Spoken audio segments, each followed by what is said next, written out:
Hello, Herd, and welcome to another episode of the Unicorn Chef, joined by my good friend Adrian, who I actually first met over food several years ago. Do you remember that?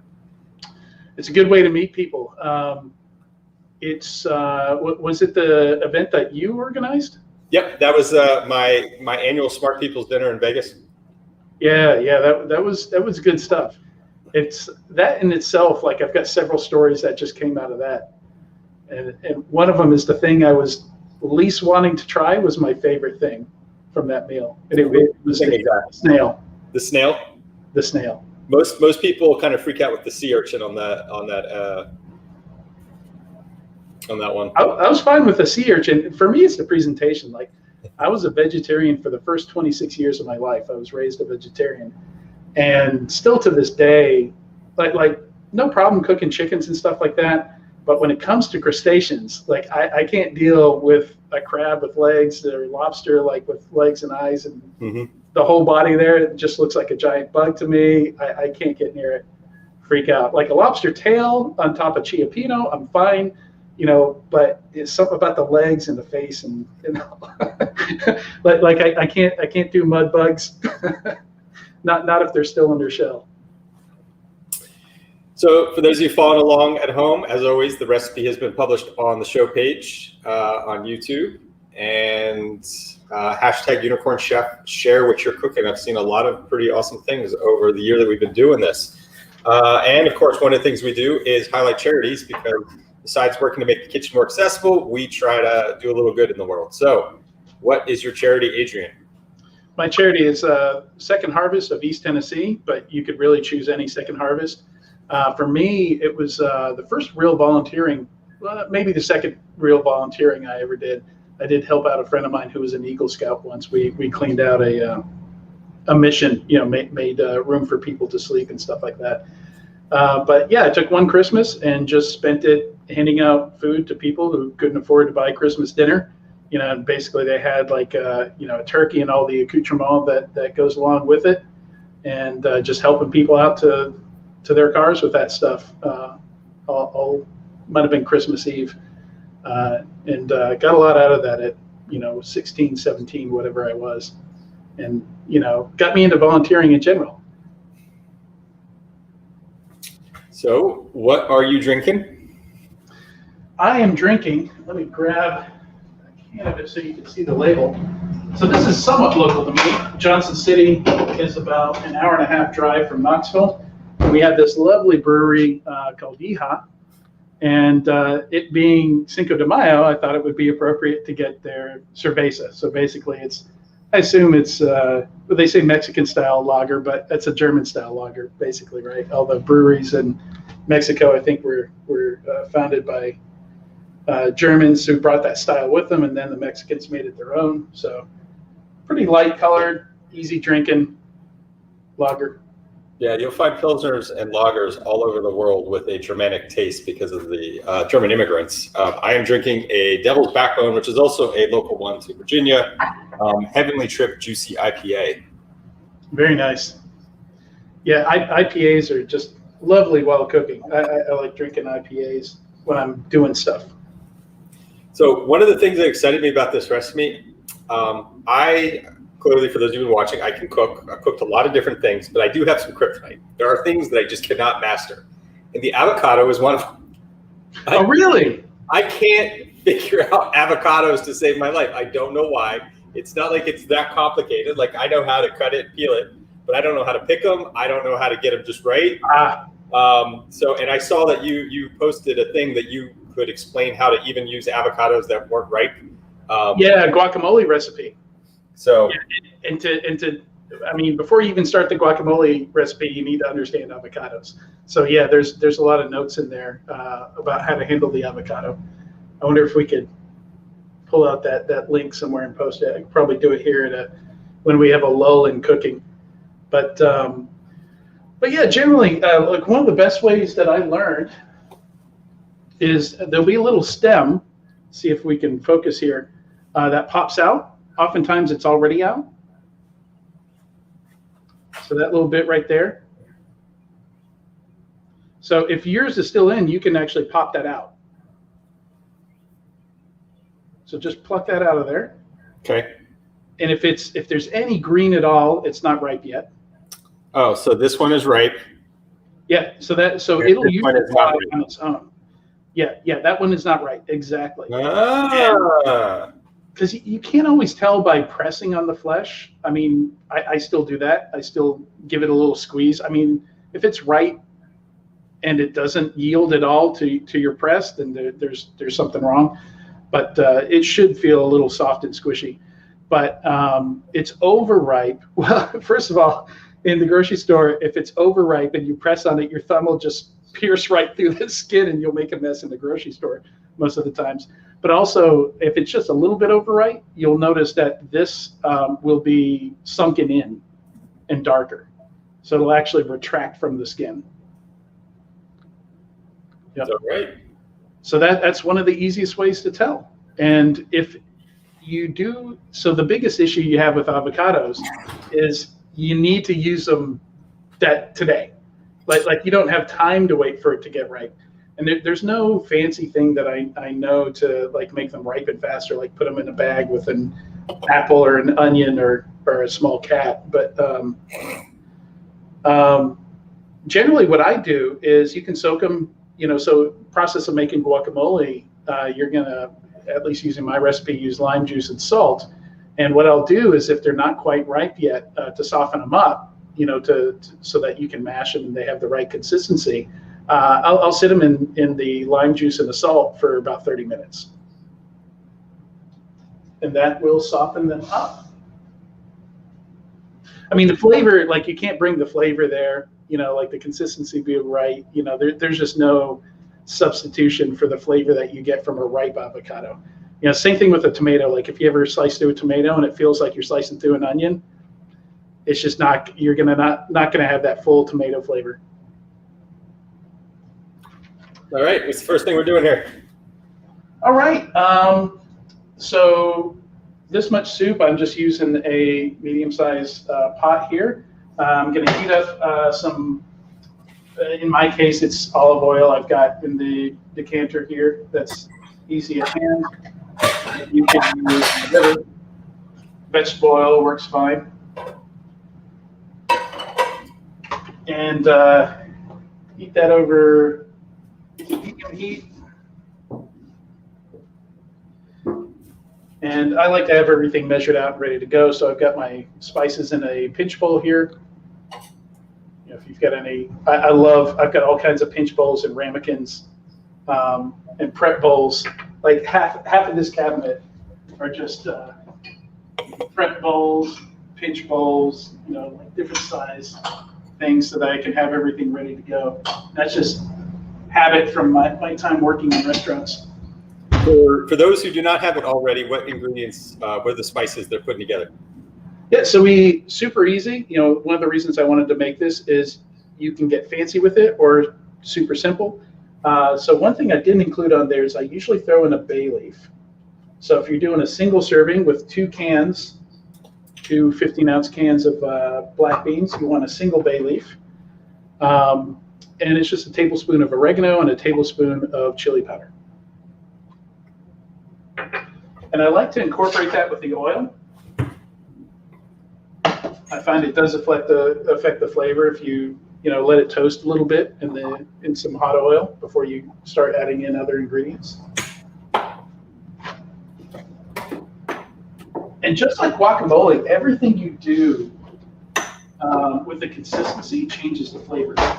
Like, I don't know if you've ever had like both chunky guacamole, like they make it at the side of your table at some places, and then you've had like that pre-made guacamole from the grocery store that's totally smooth, like there's no chunks of onion or tomato or anything.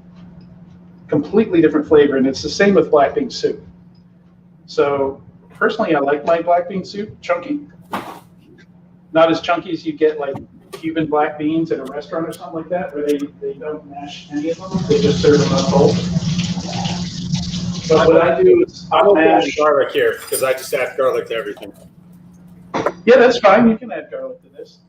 I would not add garlic to guac if you're making guac. Yeah. I prefer the flavor of onion in there, and I don't want like guac because it's not cooked. I don't want the onion and the garlic flavor in there. It gets confusing. But yeah, garlic works fine in this dish. So one of the reasons I don't add garlic is the secret weapon of this recipe, because this is my go-to. Like, I don't want to have to think. I don't want to have to order in. Like, I want to make something at home, but I need to do it quick. You know, because I got stuff to do. The kids have school tomorrow, whatever. And the secret there is to just use whatever salsa you like. So if you've got a really garlicky salsa, or whatever you generally like flavor-wise is going to come out in your salsa if you're a big salsa person. So a lot of the flavor, and the reason we're not chopping onions and adding fresh vegetables and jalapeños and stuff like that to this, is we're just going to get it all from the salsa. So it's kind of like cheating. So I don't have salsa. You don't have any salsa? I do not have any salsa. Okay. Do you have any? That's a strange. That's like somebody telling me they don't have mustard. I don't know I have like 4 different kinds of mustard. Yeah, I know, right? Like I've got probably exactly 4 different kinds. And but yeah, so if you've got onions, what else do you have? Tomatoes, onions, jalapeños? Game planning here. And so basically, you can make a pico and throw it in there. If you've got the makings for any kind of pico de gallo, that'll work.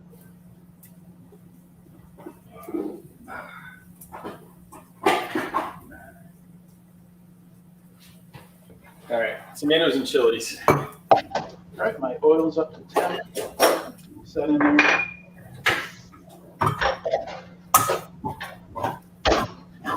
Any onions? Nope, I'm out of onions. I mean, as you know, I had hacked the capital yesterday. Right, yeah, I know. I did not have my usual time to prepare for this. The garlic is perfect, though. Yeah, if you Yeah, get so- garlic. The garlic, the tomatoes, and the green peppers, and I love red onions particularly raw red onions on something like this. Yeah. But I just found out that I don't have one of those either. So Yeah, so if you did have any of that stuff, this would pretty much be the stage where you'd want to add that. Go ahead and do some saute. I mean, and again, it depends on, like, I like crunchy onions, so I won't soften them.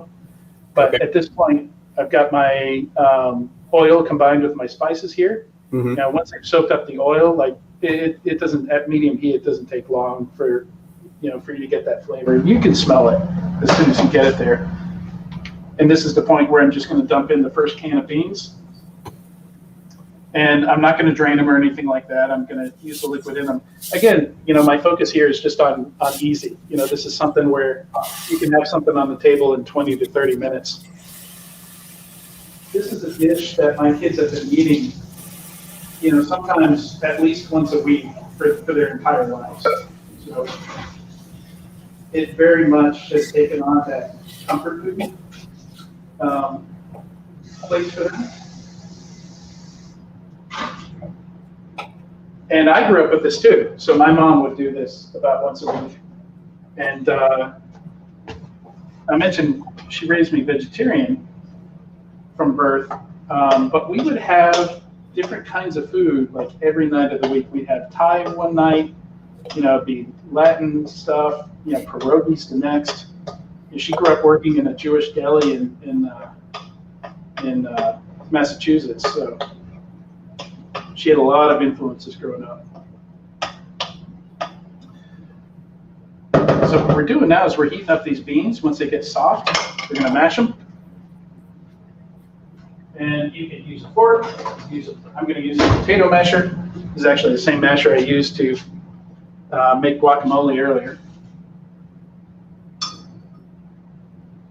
Not quite there yet.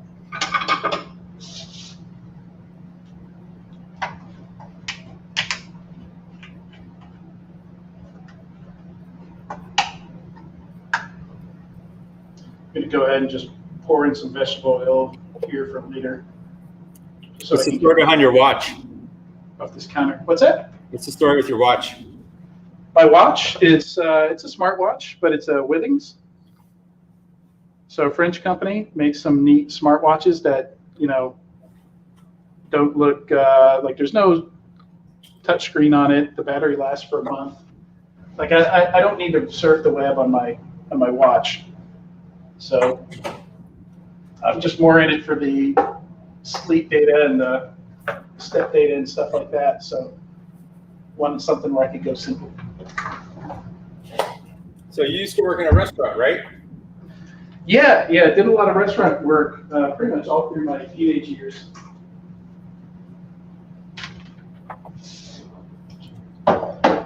Started at Papa John's. Well, so first of all, one of the requirements for moving out of the house, and I moved out at 17 from my mom, was that I know how to cook. Mm-hmm. But long before I got to 17, I had already worked at a couple of restaurants. But yeah, started at Papa John's, which was great. I started answering the phones and moved on to making the pizzas. And by the time I was 15, I was running Sunday shifts. So they gave me like the slow shift, but they still gave me a shift. So it was pretty cool. At 15, like I couldn't drive yet, but I was running a shift at a restaurant. So what's something you learned from working at Papa John's? At Papa John's, so I've got ADHD, so executive function is an issue for me. So one of the things I had to learn was to ask for help when I get buried. And I've got some stories on how I learned that the hard way. Church puts in an order for 40 pizzas, and I'm like, oh, I can handle it. No, one person cannot handle that. You need to call somebody, Adrian. Working with people, definitely. Like, we would get angry people coming in, you'd have to deal with upset customers, stuff like that. Had a great manager there. Taught me a lot of stuff about discipline and really a little of everything.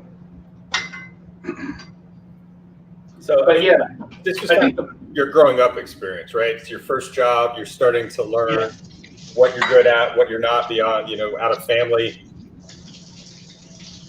And I won the most dependable award there because anytime they called me to cover for somebody, I would come in. Like, I was hungry for that money. I was working 7 days a week sometimes. And I was a musician. So a lot of that went into musical instruments. I probably had $7,500, $8,000 worth of musical gear by the time I finished high school. Because I didn't have any rent. I didn't have any bills. So all my $4.25 minimum wage went towards music stuff. I loved it, though. I honestly, for me, if you've ever worked incident management or incident response, it's very similar. Like, you have that sense of urgency working in a restaurant, especially if you're like, there's nobody to step in and help you. Like, Papa John's was one thing, but when I went to work for a nice Italian restaurant called Italian Market Grill, I was working with degreed chefs. I was one of the only people in the kitchen not earning a salary, not getting paid salary, getting paid hourly wages. So it was a serious place, and that was kind of like the next step in growing up. Few jobs I've ever had where there's like more respect and like they take you seriously. Like, a shipment of chickens would come in that we would put on the rotisserie and clearly be a bad batch. And I remember being 16 years old and saying, yeah, there's something wrong with these chickens. Like, they're all slimy and yellow, like thick layer of slime on them. And didn't even go back and check it for themselves. Just took my word for it and told somebody else to go throw it out, and contact the supplier, let them know we had a bad batch. And that just shocked me to my core that at 16 years old, somebody would take my word for throwing out 14 chickens. Like, without a second thought. I was like, wow, you trust me? So that had a big impact on me working there. So why was it so hard to believe that somebody would trust you like that? Because 20 years later, I'm still fighting for that level of trust in some places. But I don't know. Back then, it was. I don't know. I just never experienced it before. I mean, I did get some of that level of trust at Papa John's, but Papa John's was like there's a million Papa John's, but like this was a restaurant with like valet parking, offered valet parking. Like, I don't know. I guess I thought it was lower in the totem pole than that. I mean, well, joking aside, I can't imagine that you still feel that way. No, but it was. I don't. It gave me a healthy idea of like what a workplace could and should be like. Mm-hmm. So like the culture there was just fantastic. Very, very strong sense of team and all that. Because again, like everybody was on their own station. There was no backup for your station. There was no one to stop the orders coming in so you could go use the restroom. Like you just prepped for the rush to come in. And that place had Friday nights on Monday. They were really, really successful. So what do we want our beans to be doing here? We just sort of want a light boil? Yeah. So they should be, once you start seeing some steam rise out of it, they should be softened enough that, it's time to go ahead and mash them. And I just mash them right there in the pan. All right. And once they're, you're not going to have them all perfectly mashed. I've tried using immersion blenders before, but again, it changes the taste, and I don't like where the taste goes when that happens. How does it change the taste? I don't know how to describe the taste change, but imagine, like the difference between eating tomatoes in pico de gallo and eating ketchup, or like tomatoes that have been fully blended, or drinking a V8 or something like that. It's the same basic ingredients, but the flavor changes a lot when you fully blend something as opposed to the vegetable being chunky. How are you mashing them? I just used a potato masher. Just mashed them right in the pan. Okay. Once they're warm, it should be pretty easy. It should just take a couple seconds. I feel like a masher with that much space in between, it's not going to go. The beans are going to escape. And that's okay, because we're going to pour in a whole nother can without mashing. So as long as you get, like they get a good kind of like, almost like a chunky refried beans consistency, that's fine. Okay. Again, one of the things I love about this is there's no precision required. That's what I love about cooking. Not baking. Cooking, yes. Baking precision is required. Yep. That's why I don't like baking. Yeah. Like it took me years to figure out that you had to measure your ingredients for baking. Not measure them by volume, but by weight, right? Yeah.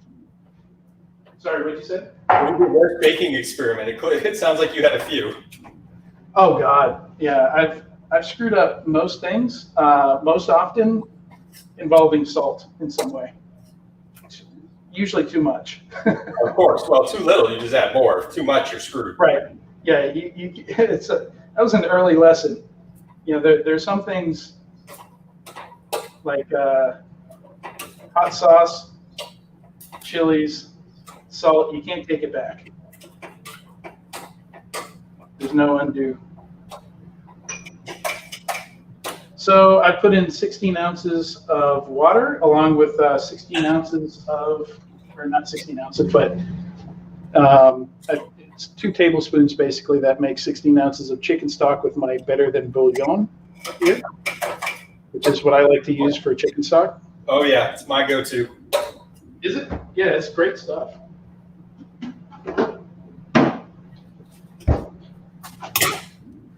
We're going to do I'm going to do half a cup of it's not my favorite salsa, but it's a salsa I have on hand. Actually, you know what? I don't know. I've got 2 salsas here. This Trader Joe's salsa technica is one of my favorite salsas, but it's not very chunky. It's very smooth, and I think I want chunky. Tennessee's best, which is yeah. So the reason I don't have salsa is it's just me and my daughter, and we don't eat that much, a lot of chips or anything like that. So it would go bad, go stale. Yes. So same here. I generally don't eat a lot of chips because if I have chips, I eat all the chips. So what else, besides this, what else do you use salsa for? No, pretty much. Well, so sometimes if I have leftover rice, I'll mix up cheese. I'll heat up the rice and then mix in some salsa and sour cream and cheese, and that'll just be a quick leftovers meal for me. But other than that, not really much. My soup's already good. Is it good? So you might want to add some salt. Generally, mine will get all the salt it needs from the salsa. Yep, I already added salt. Okay, cool. I'm gonna pepper it a little bit. Did you see that pepper cannon that's on Kickstarter or something like that? Dan Tantler, Viss was so I think I don't know if he bought one or not, but he was sending it to me. Oh yeah?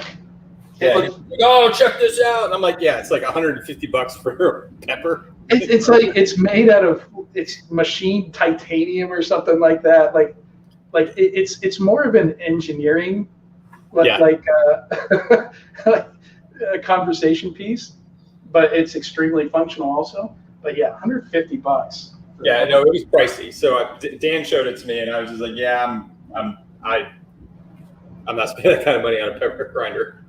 I love gadgets, but yeah. So at this point, I've got all my ingredients in, except for the other can of beans. Let me throw that in there. I'm going to bring it to a boil and then just simmer for 20, 30 minutes, however long you want to simmer it. 20 minutes is fine. But once we get that up to a boil and then a simmer, I'll start working on tostones.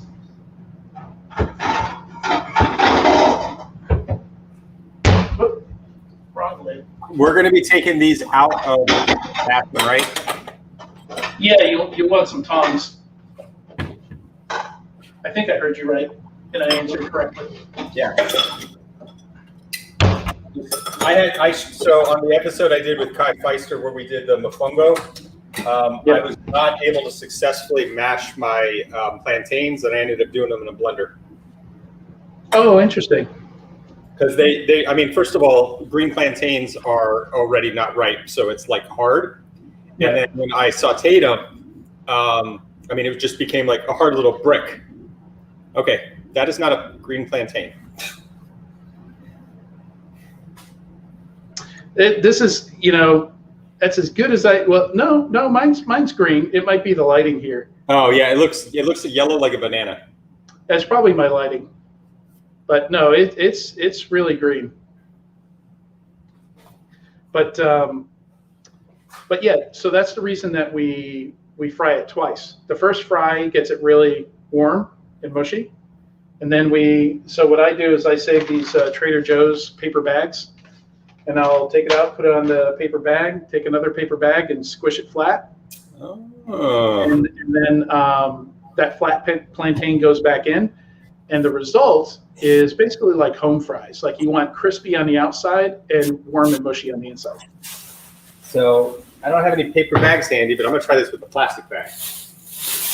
Yeah, I mean, the only reason I use paper bags is they're absorbent, so they kind of function as paper towels as well. But you could do it with paper towels or, I mean, anything that's not going to burn you. We're just hacking the kitchen here, man. What's that? So we're just hacking the kitchen here. I'll let you know if I'll let you know if my bag crashes. Oh, that's what's wonderful about the kitchen is, and cooking at home without a recipe is you're constantly just trying to figure out how to improvise. Oh shit, I don't have any salsa. What are we going to do? Go hungry? No, we'll improvise. Yeah, well, I feel pretty confident that I did it all right with my caramelized garlic, tomatoes, and green peppers. And I'm also going to add another little piece here. So I always like reusing the stems from the cilantro when I'm boiling something down to get that flavor. Oh, interesting. Okay. Because I mean, you don't like the stems when you do the garnish, but they get soft and it goes just right in to when you're making like a soup or something. So I just threw the stems in for a little extra flavor. Interesting. That's not a bad idea at all. I usually just toss them, but yeah, I hadn't thought of them as using them like stock. Yeah, I don't like tossing anything. It's just kind of, I mean, except for Mike's salad. Perfectly timed. I almost did a spit take there. Almost did. All right, so we're chopping our plantains up while we're waiting here. Yeah. So here, I'll do one real quick. Show you what we're after. So I'm just gonna lop off. Show me how to do it. Teach me, chef. So just lopping off the top there and the bottom. Somebody, Jashin Liger is upset that you did not inform them that you were doing this. Liger? Mm-hmm. Sorry, Liger. He's not actually sorry, but you know, it's. No, he's not. You bastard. So yeah, 2-inch, roughly, that's somewhere around 2-inch pieces here. And trick here that I use, actually I should have done it before cutting it into these pieces. I usually cut a long slit down the center to make them easy to peel. Yep. So again, Kai showed a good way to do this because you got to get in there with your fingers and pry it open. Yeah, so we'll do that with the next one here. Lop off the top and the bottom. Yeah, this was actually the part I liked the least about it. Oh, yeah? Yeah, I mean, these things can be a pain in the butt to... Oh, no, I'm getting a little... Actually, your approach of... might have made it a little easier than tackling an entire one at a time. Yeah, so trying to peel it before you cut it into the 2-inch slices can get really tricky. It's easier once you've made them smaller. Yeah. For whatever reason. I'm a fan of this approach. Yeah, so again, this is just lessons learned from repetition. Practice.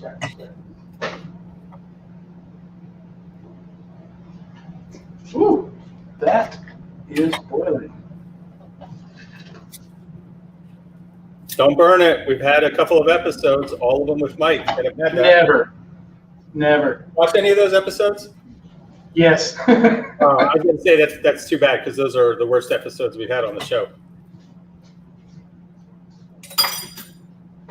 Honestly, I watched one of them because in another episode you mentioned somebody burned something. I was like, I'm going to see this. Train wreck? Oh, man. Serves as a reminder to be extra careful when doing it yourself, right? And to know the capabilities of your friends. What's that? And to know the capabilities of your friends. Right.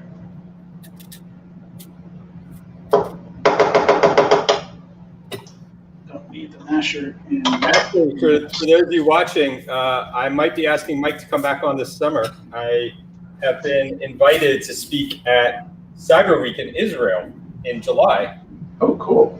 And I have always bucket list wanted to go to Israel and speak at Cyber Week. So if that happens, I will need my good friends to back me up.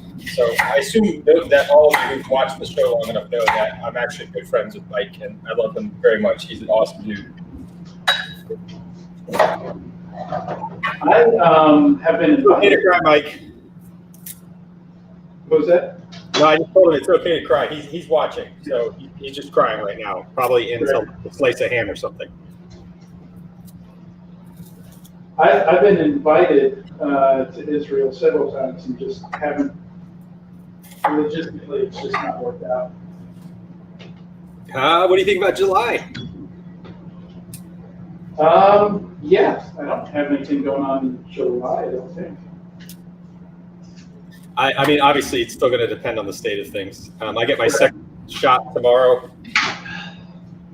Well, they're all done over there, right? No, they're not, but they are kind of at a point where they mostly have enough under control where, like, there are no outbreaks.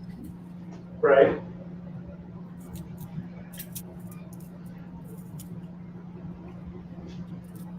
We shall see. I'd really like to do it. It's someplace I've always wanted to go, and of course, it is a major player in our scene. So it would be neat to see all this stuff in person, as opposed to most of my experiences with Israel or clients who are like, "Oh, I want to talk to this Israeli company." I'm like, "Wow."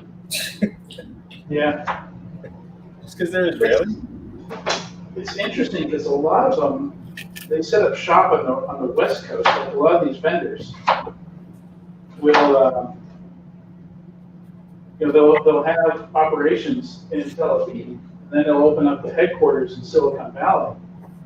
Man, that's a heck of a time zone spread there. Well, you know why they do that. Well, you wake up, you eat whatever the Israeli equivalent of Wheaties is. I'm guessing it's hummus. And then you're like, well, I need to get to America where the money is. Right. I mean, I just got out of 8,200. Why am I not a millionaire already? Yeah. But they get to keep some of that wealth in Israel, I think. I think that's part of the deal. No, I don't know about that. That'd be interesting actually to hear more about.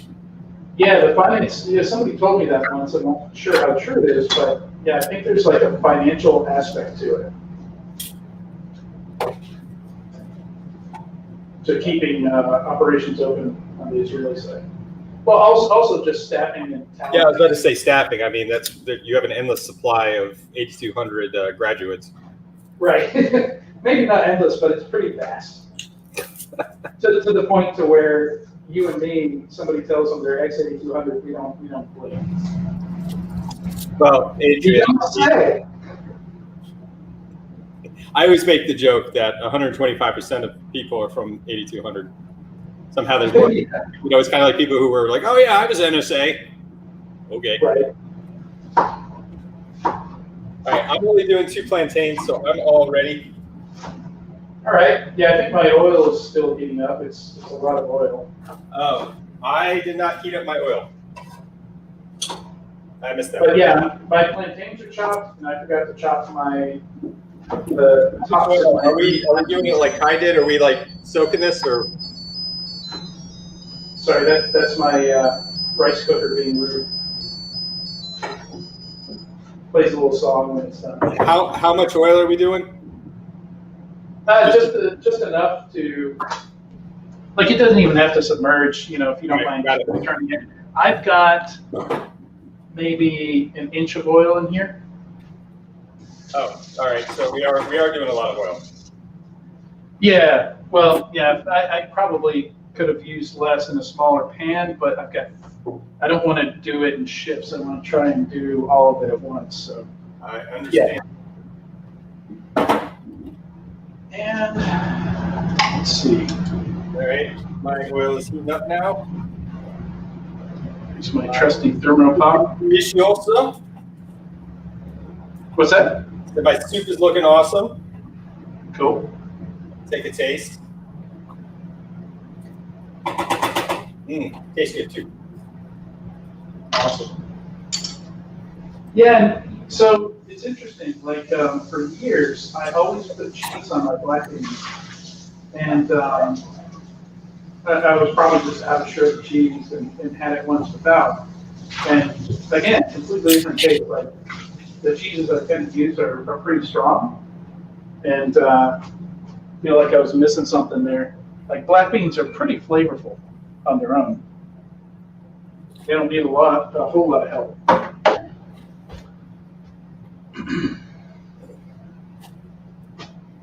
Let's see. Just cleaning as I go here.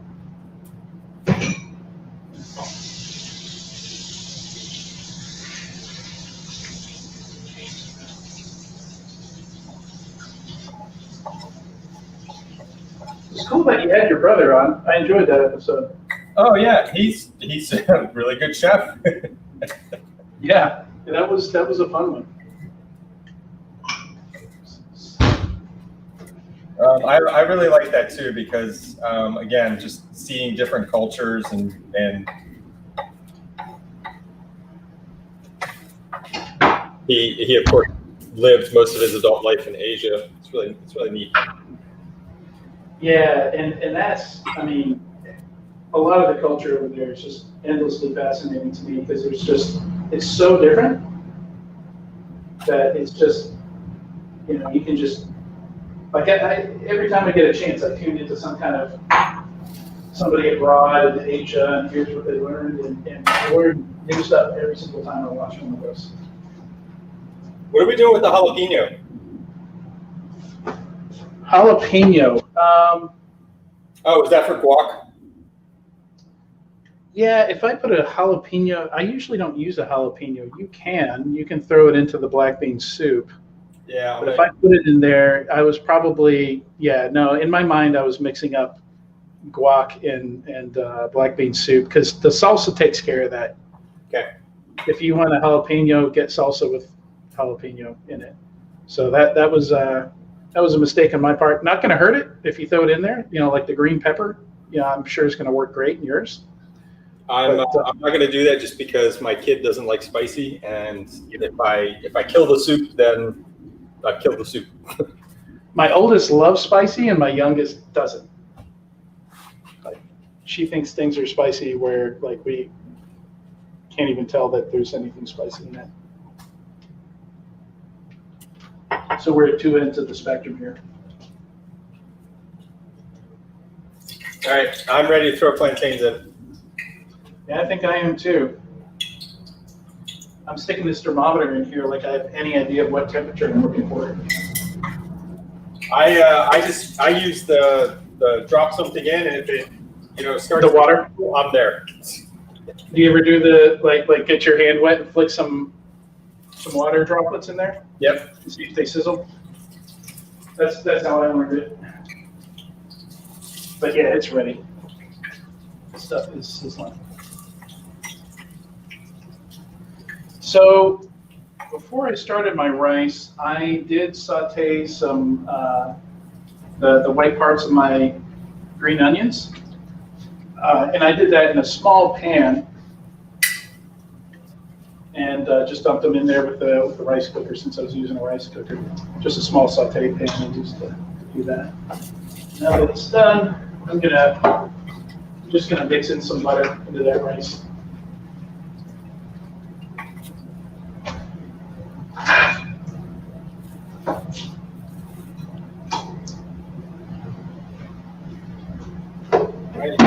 Good.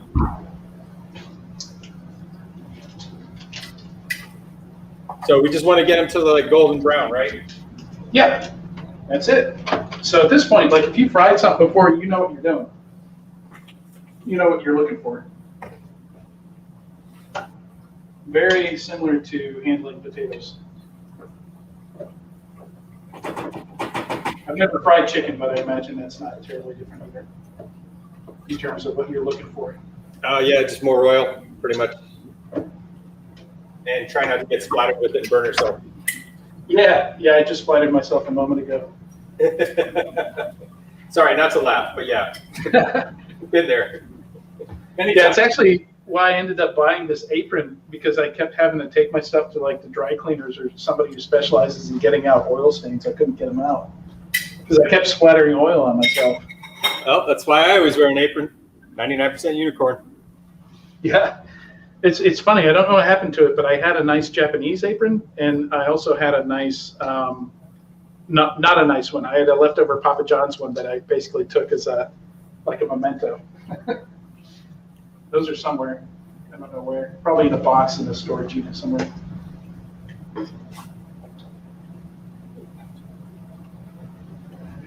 Let's turn these.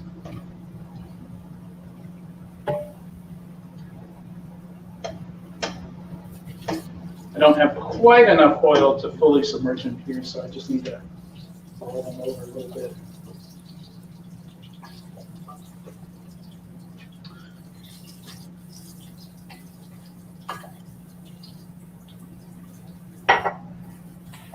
Let me see if I can give a better view here.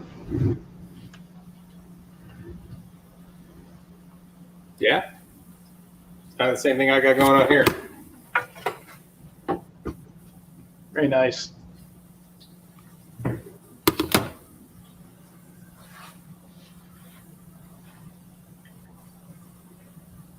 So what was your, you said you watched what, like 15, 20 shows before you came on. What was your favorite one? I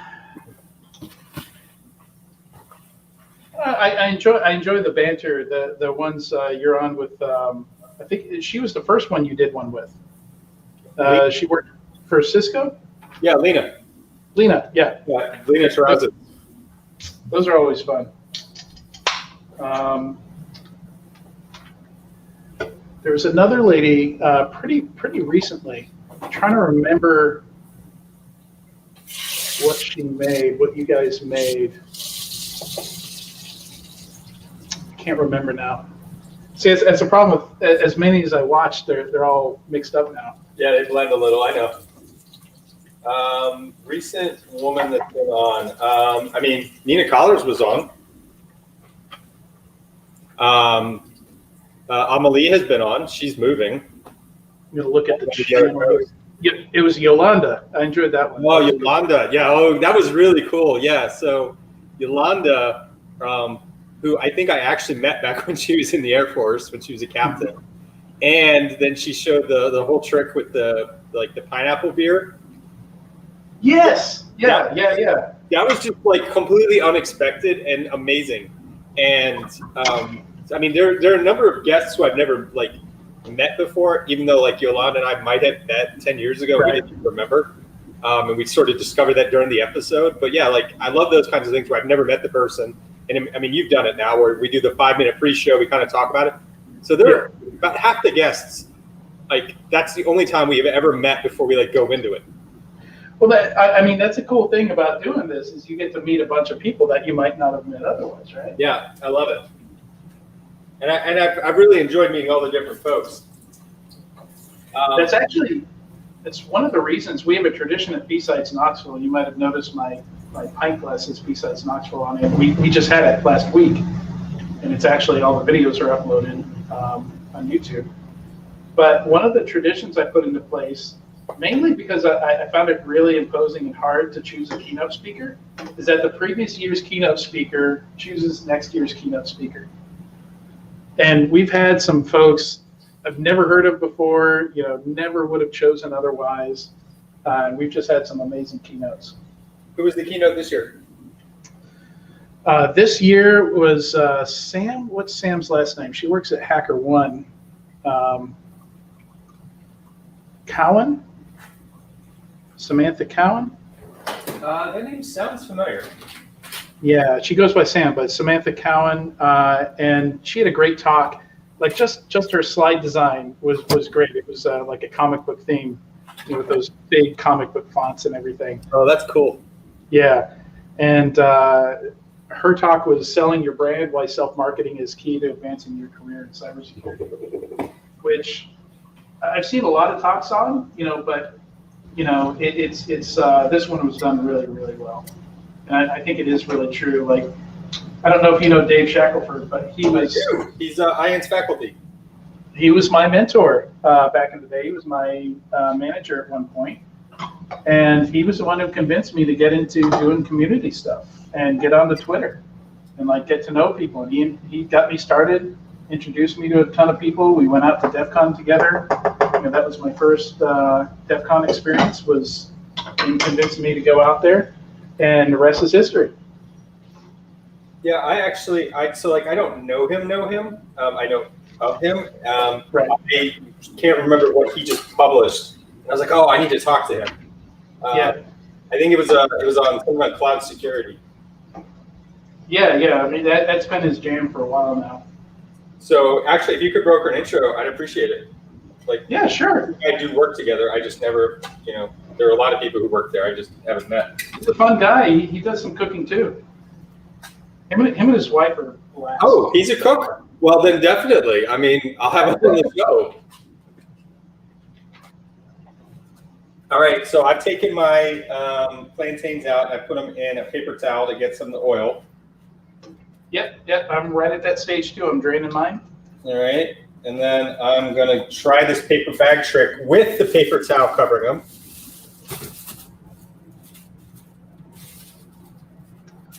All right. Yeah, so this is my before. It's like a little corn cob. Mm-hmm. All right, and so I don't burn my hands, because the paper towel I think gives a little more insulation, I'm gonna use my heat gloves. Oh, there you go. And let's see how this goes. Oh, this goes a lot better. Yeah. What a great trick. Thank you. I felt so feckless with Kai on, and I'm like, mine aren't pushing. I need a blender. And he's judging me. He's like, no, you can't do that. I'm like, sorry, I need to actually produce this, and this is all I can think of. And so that's the result there. Should look like roughly like a latte or something like that. Oh, did you? Well, speaking of Alan Friedman from earlier, I had Alan on for Hanukkah. We did a Hanukkah special and made latkes. I saw that. I love latkes. Well, then you must have really appreciated all the extras I did for my latkes. Oh my God. Yeah, that was. I mean, when you asked me to come on here, I had seen. So I hadn't actually watched the episodes. I've seen the pictures on YouTube and stuff that you and Alan were posting. Yeah. It was pretty imposing. I was like, I'm not even going to try to do something fancy. I'm just going to do what I know. I have no doubt you could more than hold your own, sir. Your false humility is appreciated. I used to do some multi-course Cuban meals, and got it to where I could do them pretty well. But I mean, it's a lot of work. All right, so I've got these nice little flat squishies. Yeah, now we need to prepare the place where we're going to drain them and salt them.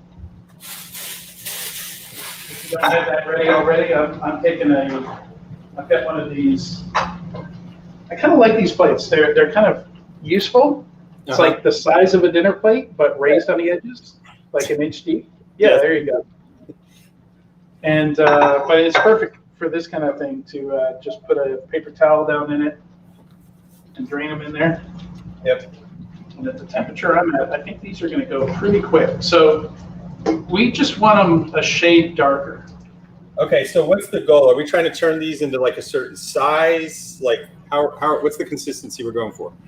Yeah, they're not going to change size. What we're going for is crispy on the outside and warm and mushy on the inside. Well, so for example, look, I've got some that are mushed together this size. I've got a whole huge pancake here in the middle. Oh, yeah. How thick do you want them? Well, thick and I mean, what am I aiming to throw in the pan? Can you show us an example? Yeah. Yeah. So I just mashed this one. Okay. So just sort of little circle things. And you can see it steaming, and my fingers are burning. Yeah, these make it easier. Yeah. So yeah, the whole trick of Tostones is that they're twice fried.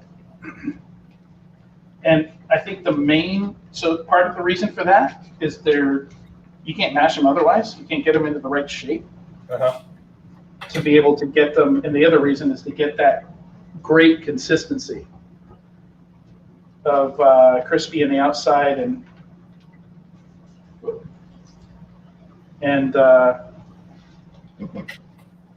warm and mushy on the inside. All right, going back in. Yeah, I'm going to have to, they take up so much more room now, I'm going to have to do mine in batches. Yeah, me too. I probably should have added them all at the same time. Just keep rough track of them. Yeah, I mean, you can pretty much keep track by color. You're looking for a few shades darker, they're going to go from light golden to dark golden.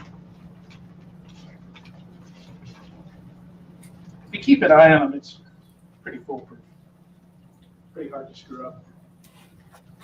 I find that people I've worked with, teaching my kids cooking, and friends of mine, the number one issue is when people think they can take their eye off of something and go do something else. Never ends well. I was just talking to a friend about that last night. As if you ask me for one lesson on cooking, one key to cooking is not think that you can go do something else. You want it to come out well, you gotta smell it, you gotta listen to it, you gotta taste it, and you gotta hover over it.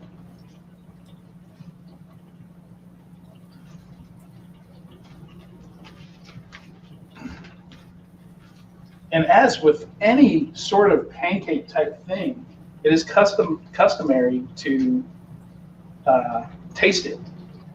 Pretty soon after it comes out. Like, are you already there? That's exactly what I'm talking about. It is important. As the chef, you have this right. You get to, you don't have to put it on a plate or sit down or anything.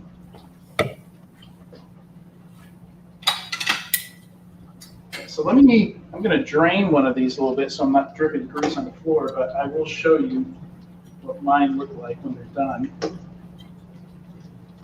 And generally, you can, through the tongs, I can feel the consistency. I can feel that they've hardened. And also, of course, they're a darker shade.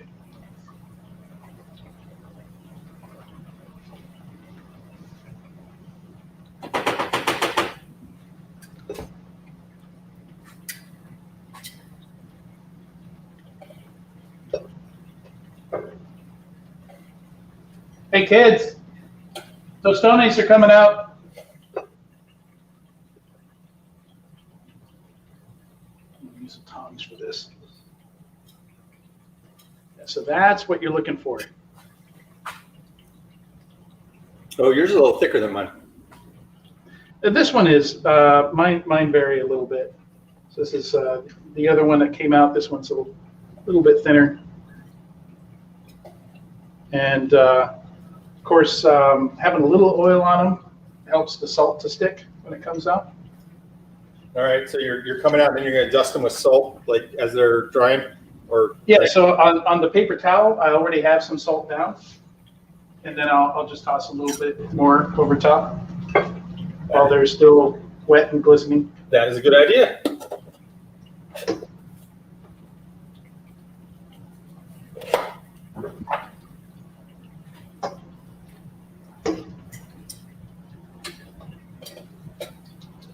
Yeah, you really can feel when they're ready. Yeah. Similar to latkes.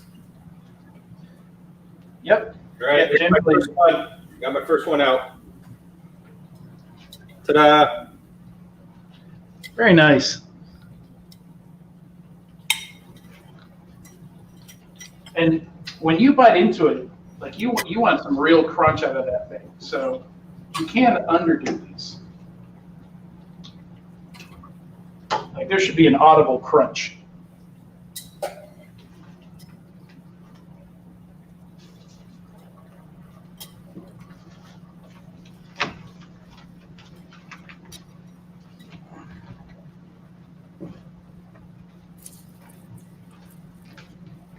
Oh yeah, now that I'm getting some practice here, I can also visually see the difference.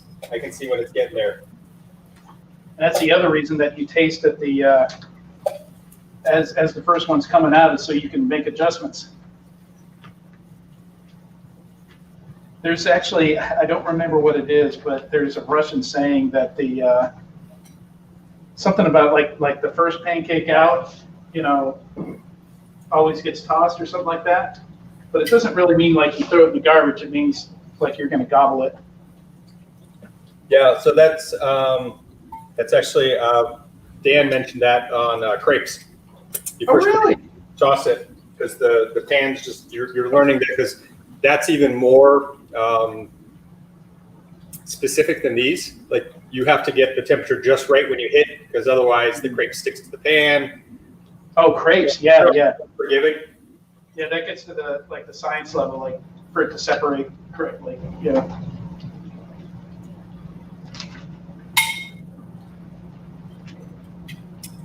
Well, it can be the same for pancakes too, because Like I'm always trying to get that perfect crust around the edges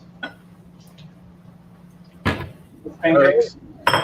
So how are we serving this? How's this all going together? Right. So growing up, my mom would serve the rice on the plate, and then she put a bowl of black bean soup on the plate. I always ended up spooning my rice directly into the bowl of black bean soup. So the way I do it is I put some rice in the bottom of the bowl, and then I just pour the black bean soup over it. Okay. There's some rice. Yeah, because mine, pretty much as soon as these tostones are done, I'm totally done as well. I have to do mine in a few batches.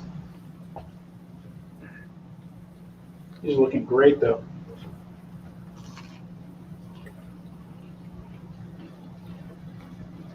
Can't see the rice, it's buried in soup. If I can get it to focus there, there we go. You see it's nice and mushy on the inside, crunchy on the inside. Almost like a cookie. Like certain types of cookies that are like that.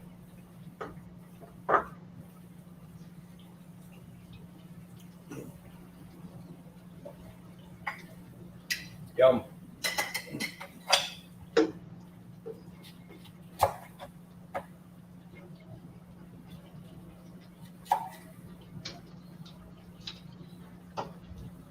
You starting to plate? I have. All right, I will do so as well so we can do our picture. Because I've watched some of these, I know that's a thing. That's how we learn. Got to eat. Food can still keep going. Yep.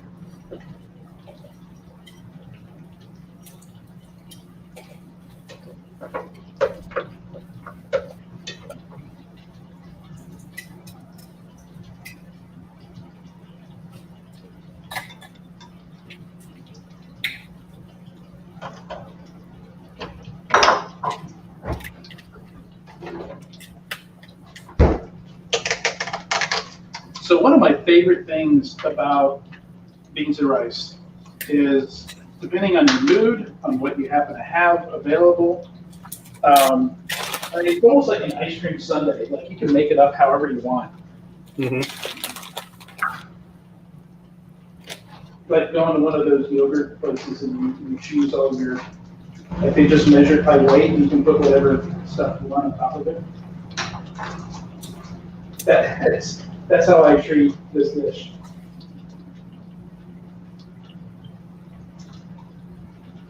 So I'm actually going, and this is something I actually got, I think from a HelloFresh meal that I did once. So they had a bean meal where they put feta cheese on it, and I was like, feta cheese? The heck are you talking about, feta cheese? And it was amazing. Well, I mean, that's like Mexican cheese almost, right? Where you have that. That crumbly white cheese that they've got. Yeah, and of course, after trying it, I was like, oh no, absolutely, this is great. This works wonderfully.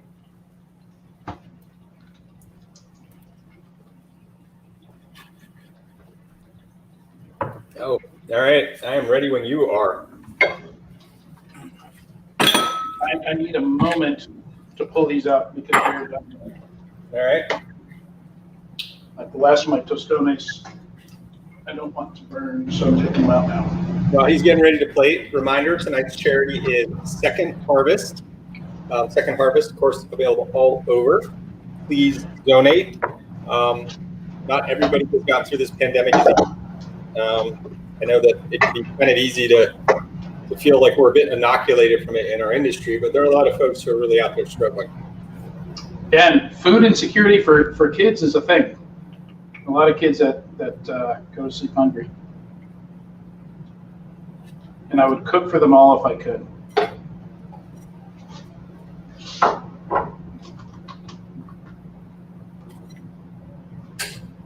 I'll try.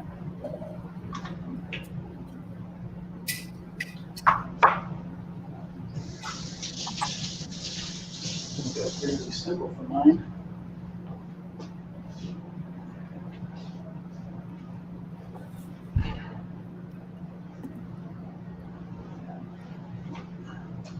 This is really cool. I've never made this before. Oh yeah? Yeah, I've never made a black bean soup. I mean, I've had it at restaurants, and it never really occurred to me how to make it. So, first time I've made this in my own home. And Awesome. I love that trick of doing half the beans and mashing them. Because that's so obvious now in hindsight that makes a thick soup. And so I'm going to try that with a couple of other things too. All right, ready? Yep. It's a little harder because it's a soup. I love that you've got the lime on there. Is that guacamole? Nope. Just ow. Just avocado that I just chopped up finely. Oh, okay.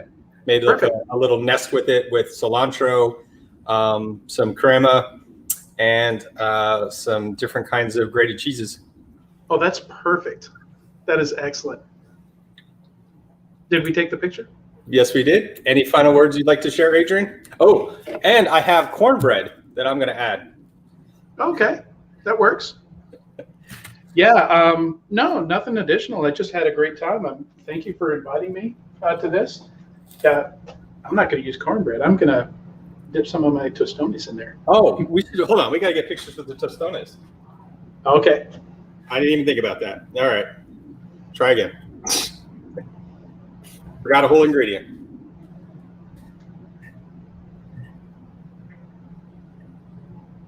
All right, good picture. Delicious meal. Awesome. Excellent. Well, my friend, thank you so much for joining us and sharing a incredible dish. Fantastic comfort food that easy to throw together. Yeah. And yeah, thanks for letting me be part of this. Yeah, I think it's a great idea, and I've never gotten to cook on camera before. It was fun. Look forward to it. If you ever want to participate anymore, let me know. We're booked through the rest of the year, but if you'd like to possibly host one, I'm happy to do that. Otherwise, we'd love to have you back next year to do this. Yeah, just let me know. I'd love to do another one. Good to see you again. All right, yeah, you too.